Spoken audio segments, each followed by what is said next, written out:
He is coming.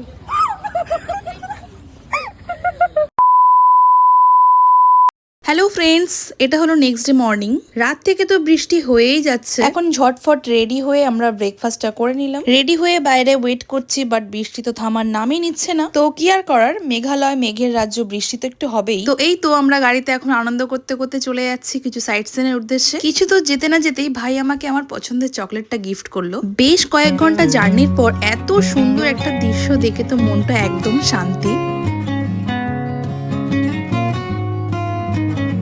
আমরা হলাম চা লাভার, মাঝপথে চা না খেলে হয়? তাই একটা ভালো জায়গা দেখে দাঁড়িয়ে পড়লাম একটু চা খাবো বলে। ওখানে নেমেও দেখলাম বৃষ্টি তখনও থামেনি, বৃষ্টি তো হয়েই যাচ্ছে। আর ওই বৃষ্টির মধ্যে সুন্দর একটা মালাই চা খেয়ে মনটা তো একদমই ভালো হয়ে গেল। আর এত সুন্দর একটা পাহাড়ি কুকুর দেখে ভিডিও ক্লিপ না নিয়ে আর পারলাম না। তারপর আস্তে আস্তে তো আমরা মেঘের মধ্যে দিয়ে ছুটে চলেছি। অনেক ছোট ছোট সুন্দর সুন্দর ভিউ দেখতে দেখতে আমরা ফাইনালি ডাউকিতে গিয়ে পৌঁছালাম। আর আমরা একদম বর্ষার সিজনে গেছি, সেই জন্য জলটা একদমই ঘোলা ছিল। এটা যদি উইন্টার হতো তাহলে একদম জলটা কাঁচের মতো পরিষ্কার হতো, তখন তাহলে আমরা বোটিং করতে পারতাম আর কিছু মুহূর্তের জন্য বাংলাদেশ থেকেও ঘুরে আসতে পারতাম। আর এখন এই সময় তো জলের জন্য কাউকেই নিচে নামতে দিচ্ছে না, বাট আমরা ওখান থেকে বাংলাদেশি মানুষদেরকে দেখতে পাচ্ছিলাম। আর বাংলাদেশিরা ওখানে দিব্যি বোটিং করছিল। ওখানে কিছু ভালো মুহূর্ত কাটিয়ে এখন আমরা চলে যাচ্ছি নেক্সট সাইট সিনের উদ্দেশ্যে। নেক্সট ব্লগের জন্য আমাকে ফলো করুন। আল্লাহ হাফিজ।